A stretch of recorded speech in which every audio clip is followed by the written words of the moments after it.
position of strength because they got ahead early. And for me, what I'm looking at is game number 1, Tatu was on Xin Zhao. He was on a champion that can scrap early, skirmish early, influence the game whenever he wants to, play aggressive, and drag G2 down into the fights. Game number 2, the Wukong, not nearly as effective early on. So now, here in this third game, with FURIA back on the blue side, I want to see Tatu on something that can really facilitate plays early. We've seen the fact that Gigo can be a big performer, even though in game number 2, obviously not that impressive by the stat line. Again, what you're saying, went up very far ahead of Broken Blade in terms of just the farm and the lane state. And it looks like our very first pick here in this draft, this is the first draft that this champion has not been banned in that first round of bans. The Pantheon insta-locked in for FURIA. We've seen Trundle really rise up as a counter into this. Pantheon obviously is AD, and I haven't finished my sentence, or that's most likely going to be that lethal tempo. Chomp, insanely good, and Pantheon, his biggest weakness is that once he commits, there's no going out, right? You are already a very all-in style champion, both when it comes to your W, the fact you don't have an escape outside of, like, the best you get is the movement speed on a powered E, which that's not great. And then the pillar really makes that worse, so I do like that as a pick early on. Now, we did see G2 go for red side in game 1. Didn't quite end up working out in that one, even with the counter pick. So I'm curious to see if this time they can find something better, as that is the Annie picked up here for Caps, a pick that is very renowned both for its easy gank setups early on and its team fight and side lane impact when it comes to the mid to late game. Because you just that point and click stun, and that Tabers just does so much for the fights. Exactly. Also worth pointing out, since I didn't cover him earlier, Draven, TF, Azir banned out by FURIA. The Senna, the Gwen, and the Misfortune banned out by G2. Misfortune banned by G2 in all 3 games so far, and FURIA is going to lock in a classic aggro bot lane, the Lucian Nami. This is one that you need to play aggressive. You need to be in your opponent's face. You need to be building advantages early on to make these picks worthwhile. Also, we're getting deeper into Fearless. We did have a Nila already played, yes. So obviously that's going to leave a little bit more space. But you want an AD carry that isn't completely hamstrung by Pillar. Now, I think playing into Annie for Lucian is still going to be tough, even though I would expect Tiger to go Cleanse, because you are still often going to be in a effective range. And, like, let's be real, even if you cleanse a Tibber stun, if you take Tibbers and a W to the face, it's a lot of... You're still not of your health happy. bar. Yeah. You're still taking a lot of damage. I also like the priority on the Nautilus here, seeing that come through, because the ability to guaranteed lockdown illusion, I think, is very valuable. And even though when it comes to the 2v2 matchups, yeah, I was about to say, I'm expecting it to be a good amount of AD carry bans so that this bot lane can try and be as oppressive as possible. For me, in the current form of Lucian Nami, right, we've had so many different iterations of this. Yeah. It really is mostly about what you can do starting in mid-game, the power you have on mid-wave, plus the fact that if your opponent is, like we've seen thus far, short range, I think Nami can do a lot. Yeah, and I think seeing Lucian Nami locked in further explains why the first ban of the draft for FURIA was the Draven, away from Hans Sama, who's known for playing it. If you're playing this, I want to get ahead early champion, you don't want to play against Draven. No. Makes sense. Especially given Hans's his reputation. Exactly. The notoriety of the pick. We can't even hover it, though. Yeah, I know. It does kind of take away some of the fun, some of the flair, the pizzazz. Yeah. But we have Aurora and Ambessa banned away by G2 in the second half. Callista and Sion targeted by FURIA in the second half of the draft for them. Let's see what G2 wants to go with here. I would expect them to go for their AD carry, leave 5th pick red side for Broken Blade there in the top lane for the counter pick, but we'll see. I wonder if they're willing to look towards something like a Galio, right? Really go all in on that global they already have with the Pantheon, trying to play for side lanes very heavily. So Jhin, I think, makes complete sense. Jhin is one of the best neutralizing picks. You have a ton of damage in your composition already, right? Jhin can sometimes struggle if he's the only damage threat, and there's a lot of ways to get on top of him, which I don't really think there are for FURIA thus far, as we are going to save that R5 counter pick for Broken Blade, and that Sion, man, I think kind of feels rough now. Sion is one of the best blinds. Rumble is still very solid. Do see that come through. What is going to be the mid lane pick to tie this all together? The thing that I'm really looking at, though, for the side of FURIA is I'm not seeing a ton of powerful engage. Oh, no. That's the big thing that's lacking, especially when we're talking about how Game 2 was G2 just saying we're going to play slow. If FURIA doesn't have these huge go buttons, it's a lot harder to force G2 into the scrap, into these like early skirmishes and melees that you feel confident just hands checking them in. And okay, the Sion got banned away. Here's the other big meatball for the top lane. It's the Ornn for Broken Blade. We have really seen Ornn come up as one of the big, I say counters, obviously, kind of in quotes. We do that too. Okay, let's hop into the game here, see what we get out of this one. FURIA back on the blue side, G2 back on the red. Game number 3 in this best of 5 that is now tied up 1-1. Checking in on our summoner spells, on our keystones. It will be Broken Blade there with the grasp. Of course, Rumble trying to slam that lane as much as he can. He'll have the Conqueror be able to charge that one up pretty easily. Down in bottom lane, barrier for the Jhin, cleanse for the Lucian, just as you expected, my friend, to be able to escape that guaranteed engage from the Annie, from the Nautilus. It's kind of rough, though, because against Nautilus ult, as well as Ornn, it doesn't really do that much.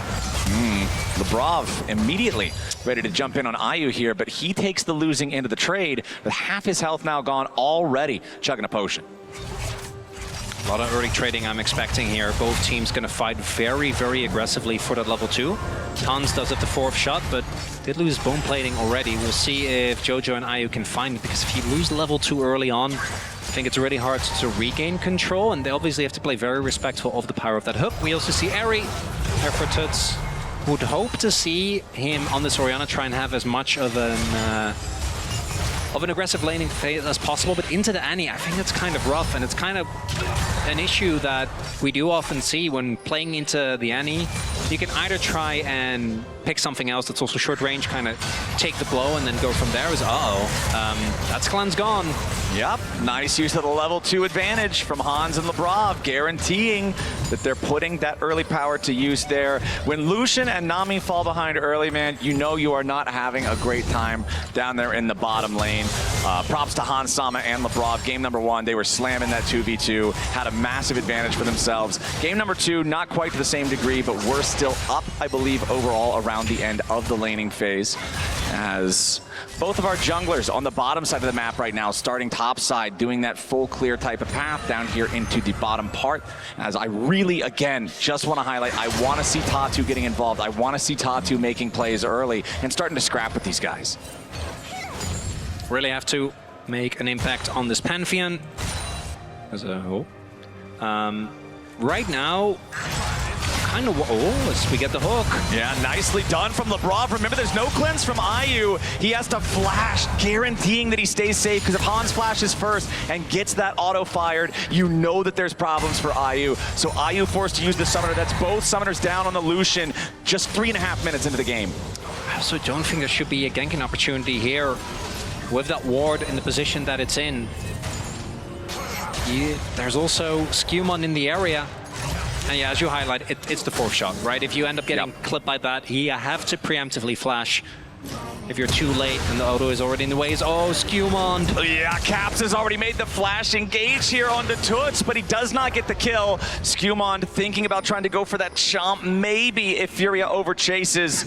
Toots has almost no resources to work with. He's just gonna try to push the wave out as Skewmon trying to taunt towards Tatu, who chases after Caps, but the stun was ready, and Caps stops the FURIA jungler from being able to get anything at all accomplished here. Now back in the bottom lane, the 2v2 continues with Jojo and Ayu trying to fight back against these guys. Labrov with only 300 HP has to think twice about whether or not he wants to find that dredge line shot as Skewmon makes his way into the top lane. Gigo tries to flash out of the Pillar of Filth, but Broken Blade's immediately ready to follow. He goes for the brittle, he finds the proc, and Gigo's getting rocked. Skewmon takes a bite out of him. It's first blood over to G2. All 3 first bloods have been in this top lane. And Skewmon just running over them early game. Even though Toots ended up dying, still had to use the TP, forced to flash. And then just walks towards top. Gets exactly the same play, but this time around does get the kill, chomps him down, and that's going to accelerate him towards that Infinity Edge, or Triforce rather, going to be very happy about the state of his individual matchup, but also we knew he was topside. He was scouted the whole way through. Oh, and Lebrov goes in for the dredge line. Remember, the Toots does not have flash available this time. A little bit more damage is all they need. The fireball's in the air, but Toots drank his potion and barely walks it off. The play's still successful though, because yes, he doesn't die. He doesn't have TP, courtesy of Skewmond.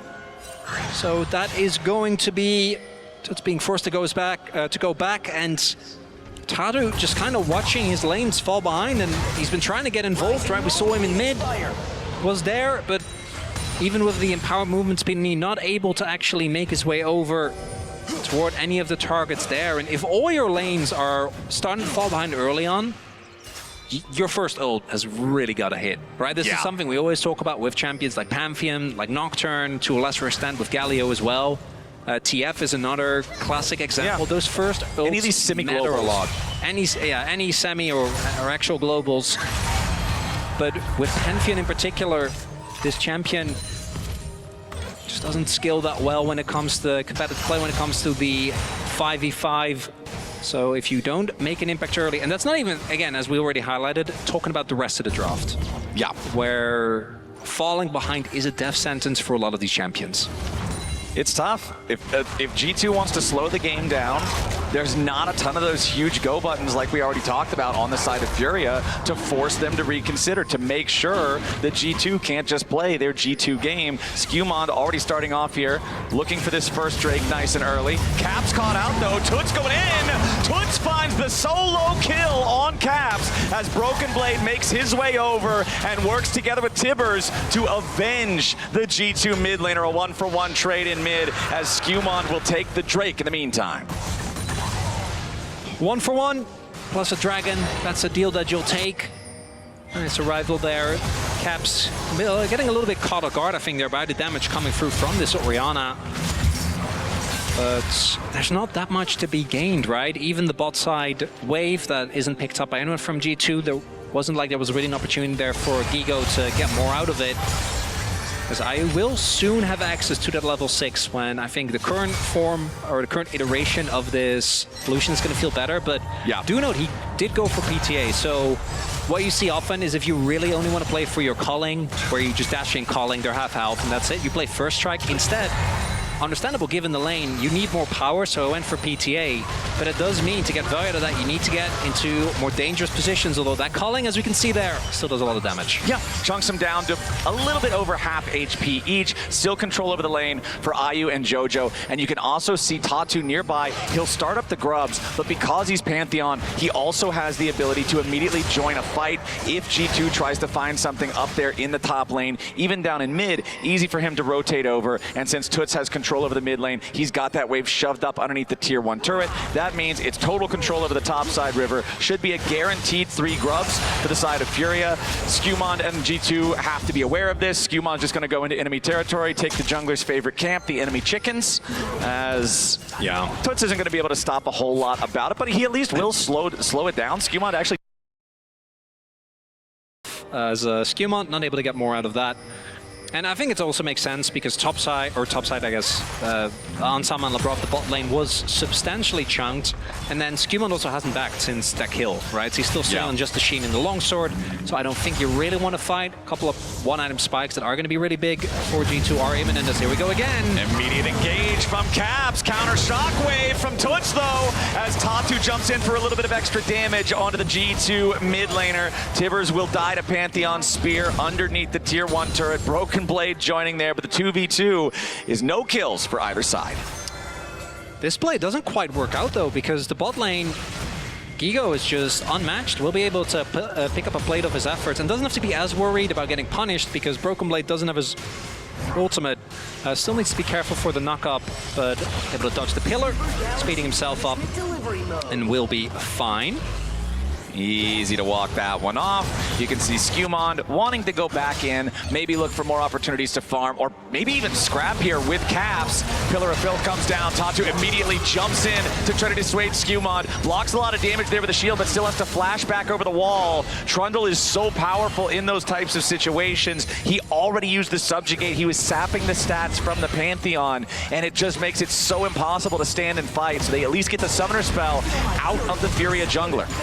Yeah, if Tippers was available, that would have not ended well. Real big problems. Skewmond, the best part of that is that obviously the Pantheon is just like gonna get pummeled by Trump. He's still just sitting on that sheen. Like, my man is banking gold, and obviously any back that isn't Triforce isn't really going to feel like that big of a deal. Was both Labrov and Broken Blade just keep showing up in mid lane. Labrov's ready to go. Dredgeline connects. Nami Tidal Wave buys enough time to keep Toots alive, but now the Shockwave again for the counterplay. Skewmond, though, not afraid of that one at all. If Caps would have got caught, yeah, maybe you've got some real threat there, but with Caps not being caught up inside the AoE, it's easy for G2 to walk away. And if it's just these two, you obviously don't really have to flash there. I don't think they have enough damage, but there's always the threat of the Pantheon. You don't know where Tatu is, so if you don't flash, you end up going down. Pantheon starts to accelerate. Could be really rough, as we do see Tatu now finishing his Sundered Sky. Essence Reaver done for IU as well, and gold basically even, but we do have the Dragon advantage here for G2. So once again, we are seeing a top lane state where Gigo has the advantage in terms of the farm, in terms of the individual lane, right? He's up over 3 waves by himself. However, we have reached that point that you mentioned earlier, my friend. Ornn has Kaenic Rookern, so he doesn't really care anymore. He doesn't care. My check for Ornn is always, what is the experience state? Because to me, the champion obviously still needs gold, but so much of the power in his passive is just gated by, can you hit certain level spikes? He's up experience. So like the fact that you're behind a little bit of gold, it just doesn't matter. Like whatever, right? Yeah. But he's actually not even behind in gold. He's ahead 69 gold. Yeah. No, because the kill that he was able to get. And again, look at that experience bar. He's thriving. And G2, they can go for fights. They still have a lot of power with this Annie, with this Jhin. If FURIA make a play, commit to something, the exit is going to be a nightmare with that Jhin.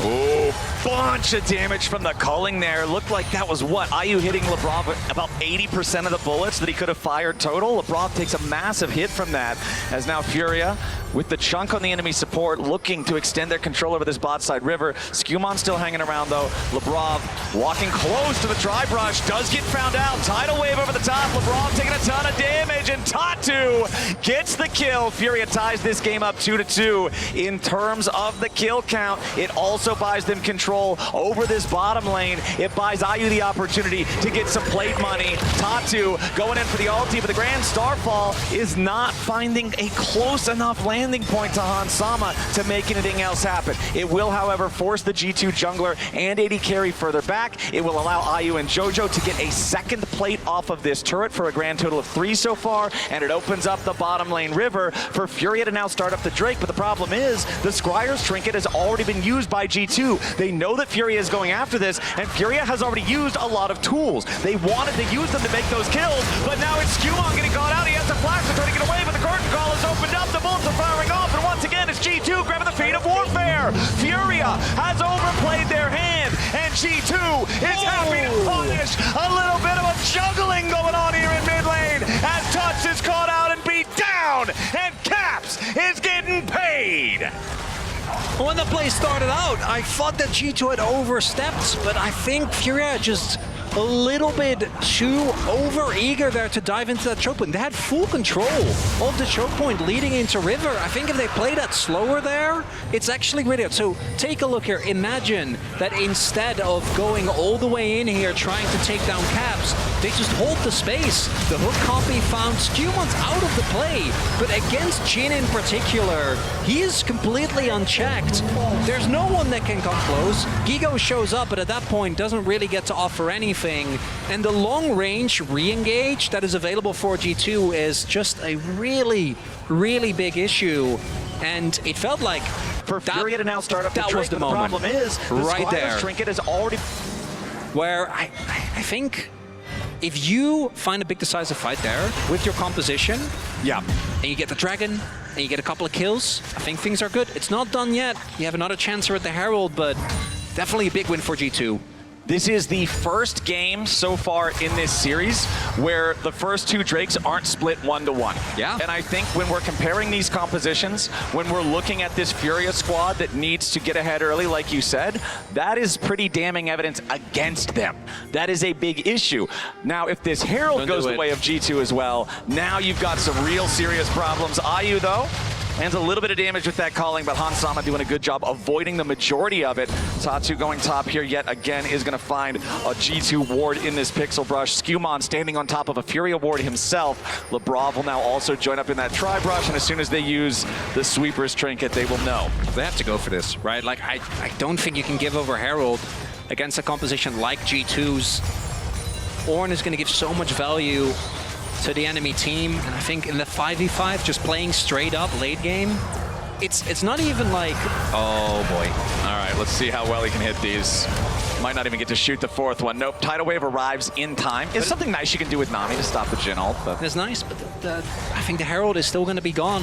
Yeah. And as I'm highlighting, I think there are parts, like individual parts of the FURIA comp that actually skill quite well. I think Rumble is just always a threat no matter when. Orianna's obviously the big one. But like, when you look at how the fights actually play out, G2 will either absorb or just force an engage with the insane amount of hard engage that they have. And the Ornn items are going to be such a big deal when the enemy composition is relying upon just toasting someone as soon as they can. And maybe there's an opportunity here.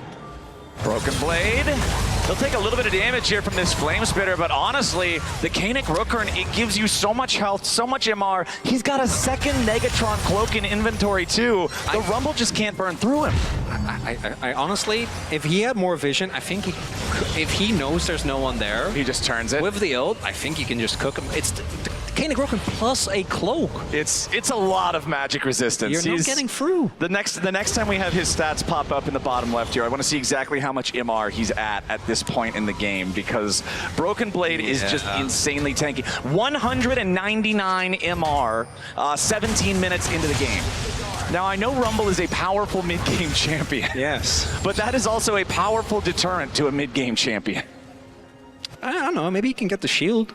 Yeah, maybe. I mean, we did see him fully commit there with the overheated Flame Spitter. He got the shield. Ultimate. Yeah. If you throw the whole kitchen sink at him, you can get the Kaenic Rooker and shield off. Yeah, but then he's just standing there with a kitchen sink and go, what's next? Yeah, all right.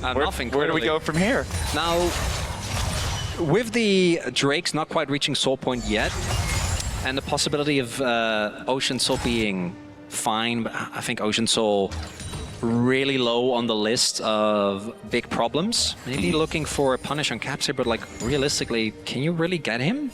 Even taking into account the Pantheon, I just don't it feels really see it.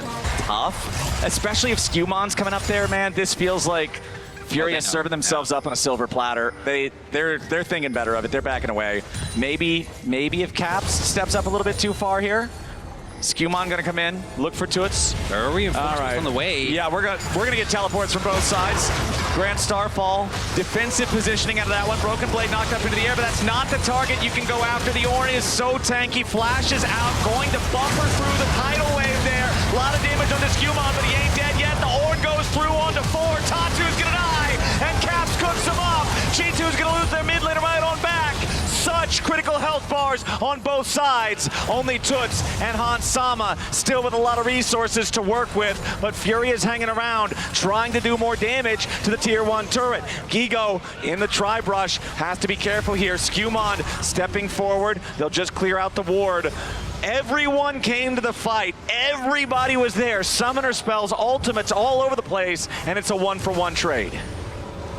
They did get the shield on Broken Blade. Yep, you know, but it's back. They took him to like 30%, and we joke about it, but that is actually a really big deal. If this is any other champion, maybe they're actually able to take him down. That's TPing in, as unfortunately the ult from Tadu not quite hitting the mark. And then here, Broken Blade doesn't find the W to block the CC, but instead uses it to go back in. And even though he eats a shockwave, it just doesn't matter. And again, Hansama just completely unchecked, off to the side.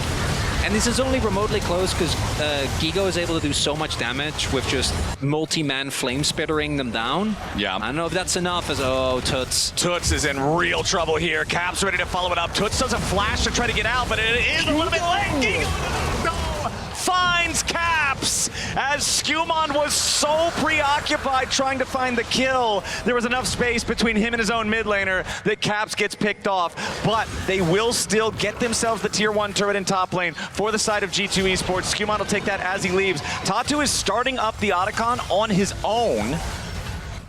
Now I don't think that this is going to be an entire attempt. There's no way. No, unfortunately for Tatu, Otacon just a little bit too strong. Yeah, Gigo going Giga there, just flashes on top of Caps, blows him up in a very short amount of time. The downside for FURIA is that it doesn't really lead to anything else. Like, it's nice that you get the kill, but really you want to try and turn it into an objective. They did get the dragon though, actually. Observers did highlight that as we were coming out of the topside play. Shout out to them. So, but again, if that was a Hextech Drake, I'm like, that's nice. Yeah. But we'll see. Might be enough. I mean, still no flash on Caps, and I do think that even though his KDA might not look as impressive, that Orianna ball is a big problem. Unless G2 is willing to invest ultimates, the zone control is tough to deal with, but if he gets caught... Yeah, Toots in some trouble here, but immediately backed up by Gigo yet again. Lebrov coming around on the flank, but he's not close enough. Skumon and Broken Blade both in a lot of trouble now. Nice tidal wave!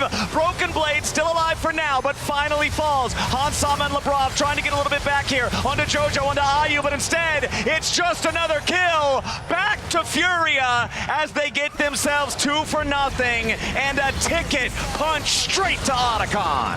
And that's a huge deal! This is going to be Otacon going over. Flash invested by Skumon as well.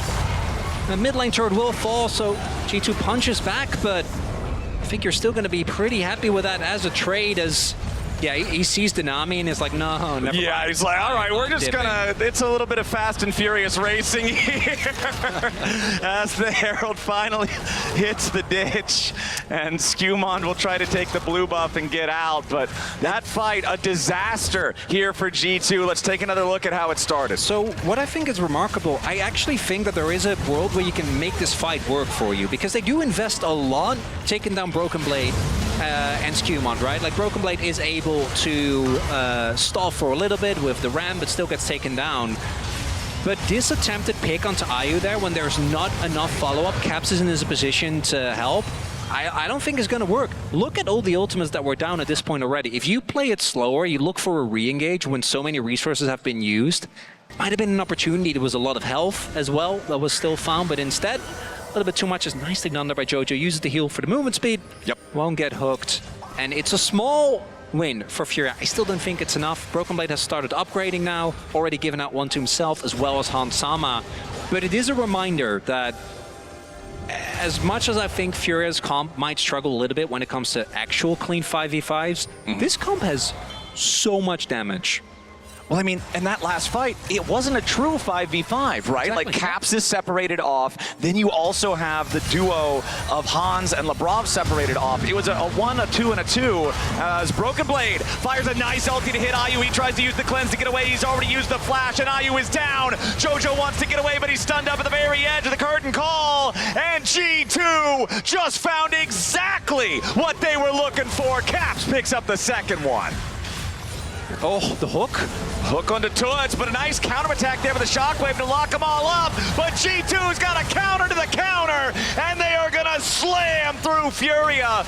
Only the jungler left alive as G2 get 2 for free and then immediately follow it up with another double. They'll get the tier 2 in the mid lane. They've immediately got the wave ready to get the tier 2 in the top lane, and this game just got completely smashed in the favor of the LEC number 2 seed. Hansama offering himself up as bait, a tasty morsel, but instead FURIA ends up feeling a little bit famished after that one, not able to get anything out of it. G2, the only saving grace for their opponents is that there was no Baron for them to take, but there is still a ton of damage being done, as we see the summoners used, as this starts off with Hansama just being by himself, right? Nope. Broken Blade is waiting in the wings. The teleport to be fair, this play was already a big win, but the fact that Caps then also is able to take down Jojo just makes it even better. No real opportunity for the rest of Furia to try and counteract. And again, this happens now. That's Baron. That's just game done immediately. Still, though, G2 in a great spot. The gold lead much bigger than you can see on your screen because of the power of that Ornn. Exactly. Now G2 grouped up as 5 in the mid lane. Here's those full-on honest 5v5s that you were talking about. Here's what's so hard for Furia's comp to play out. A nice route there coming out from the deadly flourish. Equalizer's not going to get a lot done. It's only Labrov taken low. Tatu's going to grab the kill on him immediately here at the very start as Broken Blade and Skewmon having a retreat now. Curtain Call is fired. Its final shot. G2 have not won the fight, and now with the Grand Starfall coming in, Tatu ain't done. Broken Blade tries to get out, but a little bit more damage is going to seal the deal. Tatu takes out Broken Blade, and staring down the barrel of a difficult situation, Furia calls the bluff and takes another 2-0 from G2. Feels a little disjointed there from G2, and Furia smell the weakness, dive in immediately. Another reminder that it doesn't matter who you are, even Broken Blade, as tanky as he is, as many jokes as we make about the Koenig Rockern, if everyone on that team focuses you, you will die. As we get a reminder here, it feels like G2 not quite on the same page. I think they should have had more damage available there, but it looks like Caps not actually in a position to do anything. Tuts off to the side there, zones him with the ball, and then just a Jinnold isn't enough. There's too many beefy boys. Ayu gets taken low, but no one can actually threaten him. And then the follow-up CC comes through. Oh, Lucian! Sorry. Sorry. If you hit, it's good. No. And even at the very start of the fight, it looks like it could be a huge engage from G2 with Broken Blade's ultimate. The second part of the Ornn Horn only hit Jojo. The Nami all the way in the back, there was almost no value from that hard CC from the Ornn. And so G2 and their big 5v5 traditional team fight does not succeed. Now Broken Blade inside this line brush here off in the top side river to the side of mid lane. Tatu dropping the control ward in there, immediately going to discover that as Labrov is going deep behind enemy lines. Now there is still a tier 2 turret up in the bottom lane, so it's not like he can try to do a full wraparound play here, find a move onto Toots. Ayu in a lot of trouble. That'll be a free catch for G2. And with the Lucian out of the picture, Baron's alive, Chronicler, and I think that might be where G2 set their sights. Baron is live for now. For only a moment. Yeah, only momentarily. I think that's going to go down quickly, as you highlight. Nice catch there from G2. It's a long-range engage again. As a very short-range AD carry, at some point he's going to have to walk up to a wave, where he was promptly greeted by, as we can see, an Ornn Horn. Now, Furia's going to give it. There's no blue trinket available. They're going to just send it. Wait, no, never mind. They are not going to give it. Tatu jumps in with the Grand Starfall, but that star fell too early. And that is Baron plus a Pantheon as the cherry on top for G2 Esports. Gold lead now 5K for G2. Some of these moments in the later mid-game felt a little shaky, but it's very clear they're not letting them get to their heads. Regroup. Yeah. And just look for these plays. And this Lucian, unfortunately, despite some great burst that he's been able to find with the Cullings, just keeps getting punished by particularly this 1-2 of the Ornn. Comes in, and then Labrov knocks it down with the Nautilus.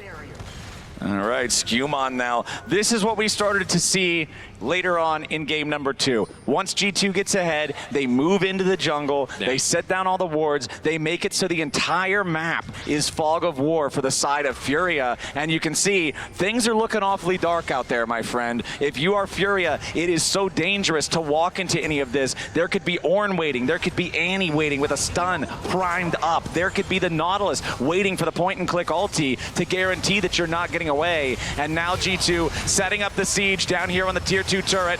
They're going to go ahead and use the teleport there from Broken Blade to guarantee that Furia don't have a chance to make it engage. Tier 2 barely hanging on. This is the last structure standing for Furia outside of the lines of their base, and G2 only need one more wave to force it down.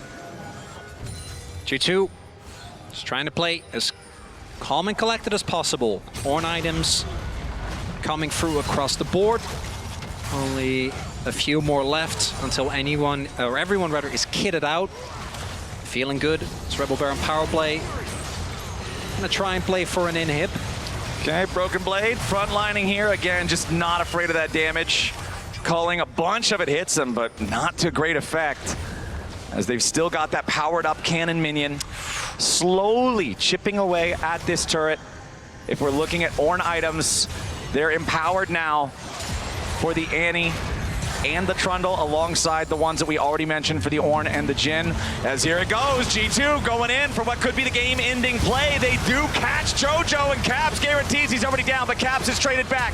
IU gets the shutdown there, but G2 continues their push. It's bodies dropping on both sides as Gigo barely stays alive, but now Labrov, Hans, and Broken Blade gotta be careful. Broken Blade dropped low, but he ain't dead yet. Tatu keeps the chase going as G2 has to back up. Caps dying early meant that FURIA was able to stabilize and keep this game alive. TP. Now a TP ready to rejoin as Broken Blade continues running away. Tatu and Toots ready to join up with Gigo and try to guarantee a little bit more. Labrov gets tagged there by the Electro Harpoon. He's out of there, and Grand Starfall's ready to lock up BB. A little bit more damage, a little bit more CC here with a stun. Tatu's got the kill, and G2 lose 2 on the way out.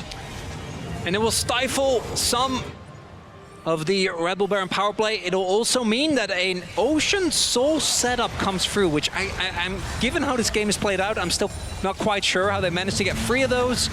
As we see here, yes, they find JoJo, watch him get evaporated, but he doesn't really matter, still gets his spells off. And then here we see a little bit of a too deep chase onto Gigo, who doesn't actually end up going down. And as you point out, without the damage of that Annie available, plus the fact that Hans used the ult at the beginning of that fight, they're just a little bit too short on the damage, and then this extended chase from FURIA ends up coming huge. Yeah, the fact that Gigo lived with 200 HP makes the difference of the follow-up play, as Skumon has been found out in the bottom lane. He was all alone, and FURIA is happy to show him the error of his ways. The inhib also didn't end up actually falling because of the whole sequence. Oh, Caps, that's a trap. Oh, maybe not. Caps is really enjoying these interactions with his squishy short-range AD carry here on this Annie. Yeah, only one of the two is having fun in that matchup. No, IU is not enjoying not enjoying the way that this one plays. Seeing the punish come through feels kind of reminiscent of what FURIA was able to do, right, in game number 1. Yep. Not dissimilar. Now let's see. G2, fortunately, despite those picks, didn't end up losing more than a soul point.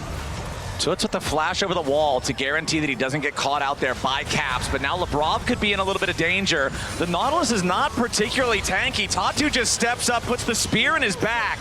That's a rampage for FURIA's side, as a 35-second death timer for the Nautilus means that much less manpower on the map for G2. Despite the fact that they have this big advantage, they are struggling to close it out with some mistakes from the individual performances of Skumon and Labrov.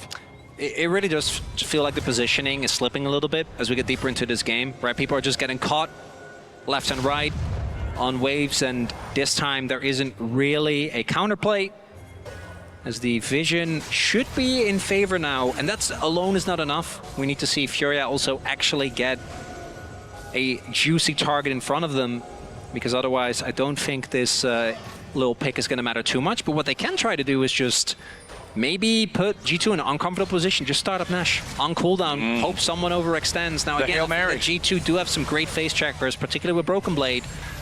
It's Tatu really wants the chicken. It's a jungler's instinct to go for the enemy chicken camp when it's up. Caps is going around for a potential. The calling nearly kills him. Caps is dead. Caps! He wanted to make the hero move. He wanted to get the Annie play, the big tibbers into the back line, but instead he's discovered he loses 90% of his health to the calling, and then the last little bit, an easy pickoff for Toots. IU getting the last laugh on that one. The ward, MVP there, spawning Caps on his attempted flank, and if you are spotted as Annie, you just die. Now do note, jungler still alive. Skumon doesn't have flash, is Trundle, so he would need to walk over as FURIA try to get the Baron, try to get back in this game. Curtain call has opened up though. Tatu's got to be careful about that one. This Baron already doing significant damage to FURIA, but they want to keep the aggro on. Curtain call is gone. FURIA with the pick on Caps. Ooh. He had smite. He had smite. He had smite. That's a little scary there, Cap. That's a deadly flourish is not a Varus arrow. I know. It's also another Jin 4 shot, but I've seen it happen, man. That's fair. That's fair. We do have the Baron now secured for the side of FURIA. This gold lead that was 5,000, almost 6,000 for G2 is now 1,500. The kills 15 to 15. What would be Ocean Soul for FURIA spawns in 75 seconds? Maybe we're not even going to get to see that happen. FURIA is just marching down mid lane. Caps back alive, hitting level 17 here on the Annie. FURIA, they'll take the tier 2 at least. Again, the gold lead, just practically nothing at this point. I think G2 is trying to overcomplicate things. I don't think you need a flank from Caps. There are comps where, you know, the Annie getting a flank like that is essential. I don't think this is one of those cases. It's IU as nerves of steel. Yeah.